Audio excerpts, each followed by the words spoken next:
Okay, I'm basically going to be doing a crash course for Xpadder. That way you guys can kind of get the hang of it, but it's not going to be anything in depth. So anyways, you're going to want to run Xpadder, and then you're going to start it up, My Documents, and Associate. And just so you guys know, if you hear my bird in the background, he's basically saying that he loves you guys.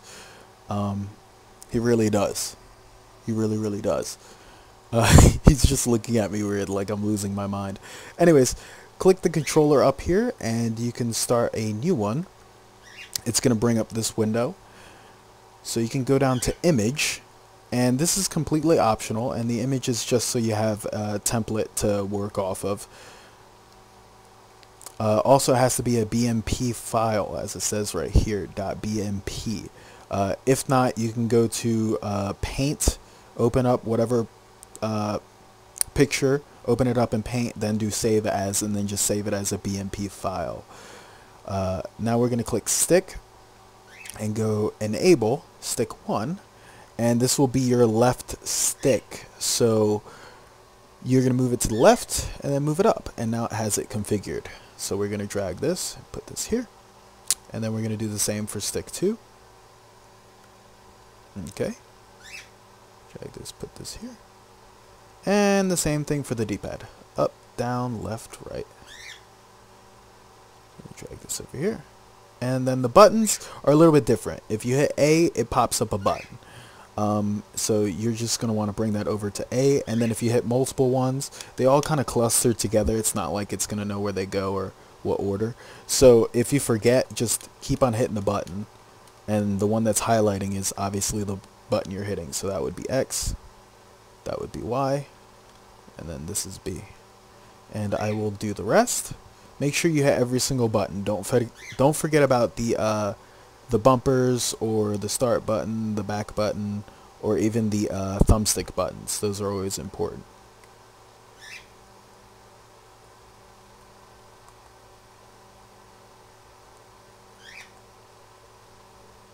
Now this is kind of sloppy, but you can go to triggers and then enable them. And then I'm going to hit the left trigger, then right trigger, and there you go. You should be all set. So you get to finish and close. Now this is what your layout should look like. And there's just a bunch of white squares everywhere. So you can click on a square, and you can set it up to whatever you want.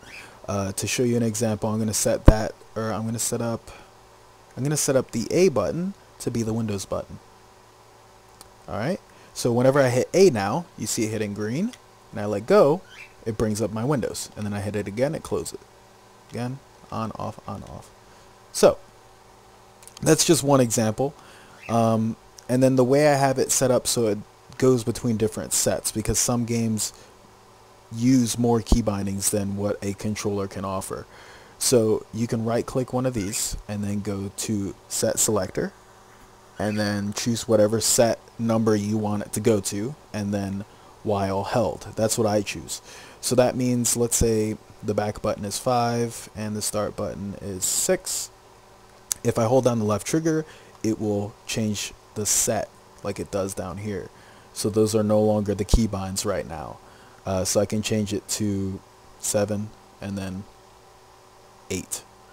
So I can toggle between those. And then you can keep on doing these however many times you want. And as for the Guild Wars version of Xpadder, I have it set up so it only goes up to 3. And then you can click these wrenches right here and set it up. So that's WASD. Or you can click it again and make it so it's arrows. And you could do the same thing for here. You can make it so this is the mouse, this controls the mouse. So right now I'm moving the mouse with the controller itself. And you can also go into the settings and such and change the sensitivity and so on and so forth. Now, I had this issue a while back where I would pull the trigger. For example, if I do this, if I get rid of that, if I pull the left trigger and then I pull the right trigger, it deactivates the left trigger. See how I got the left or the right trigger flashing and then the left trigger flashing. But if I hold both, it deactivates both of them. So it kind of just goes back to set 1. This is kind of annoying if you're trying to play a shooter where you have to aim down your sights and shoot at the same time, because it would just cancel it out. So what you want to do is you want to go to the menu or the settings, and then under options, use X input if installed, and you just have that checked, and then hit OK. And now that means when I pull both triggers, they can both highlight at the same time. So that's the only other thing about this. Other than that, you could just save your profile. Your profile represents the key bindings, and then your layout represents where each square is positioned. But other than that, that should cover everything, and I hope this helps you guys. And if you have any questions or comments, please leave them to me, and I will try to help you guys as much as possible. Thank you, and have a good day.